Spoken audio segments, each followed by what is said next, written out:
Plusieurs centaines d'activistes environnementaux ont manifesté ce mercredi 3 juillet 2024 dans les rues de Goma à l'est de la République démocratique du Congo pour déplorer la dégradation de l'environnement ces dernières années.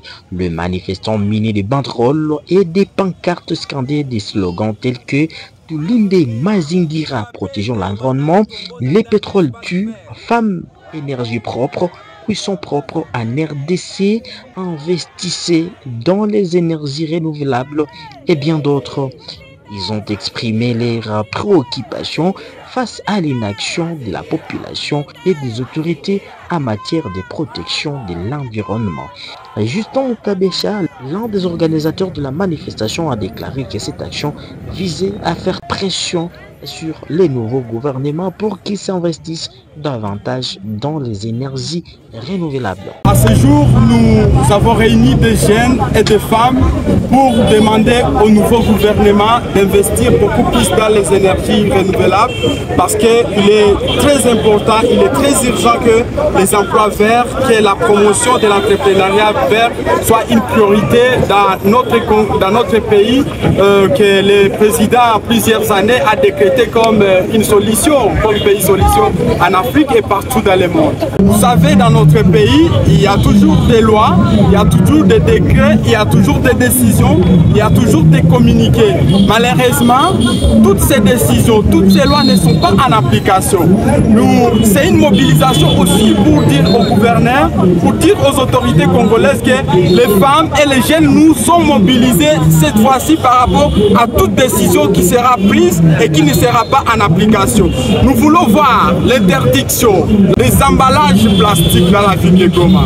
Mais la question que nous nous posons, est-ce que c'est une solution au-delà d'une alternative? Nous demandons au gouverneur de mettre une alternative, de définir quelles sont les alternatives par rapport à sa décision. Parce que c'est une aberration qu'une décision soit prise sans aucune alternative. Et nous, cette manifestation, c'est pour proposer les alternatives. Et la première, c'est qu'il y ait des installations dans toute la ville, par exemple, sur l'étendue de la RDC, des mini-industries de fabrication des emballages biodégradables, des emballages en carton. Nous sommes aussi en train de demander qu'il y ait quand même un programme du gouvernement qui puisse sensibiliser et mobiliser la population à la plantation des arbres. Le monde est en train de basculer. Le Congo n'est pas épargné. Le Congo est de plus en plus victime. Vous l'avez suivi l'année dernière. Des inondations un peu partout sur l'étendue de la RDC. Et c'est inacceptable. Les manifestants ont été pacifiques et la manifestation s'est déroulée sans incident.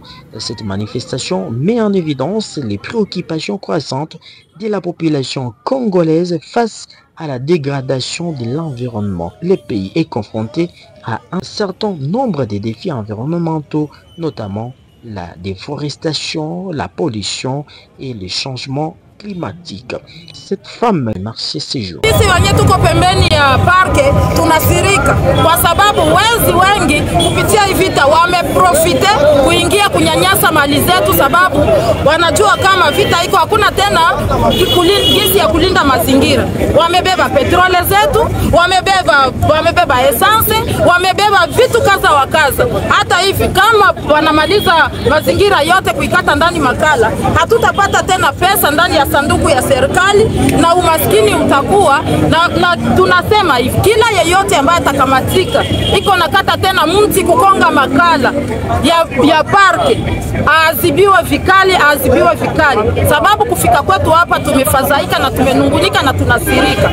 Notons que la protection de l'environnement est un défi majeur pour la République démocratique du Congo, mais c'est aussi une opportunité, ajoutent les activistes.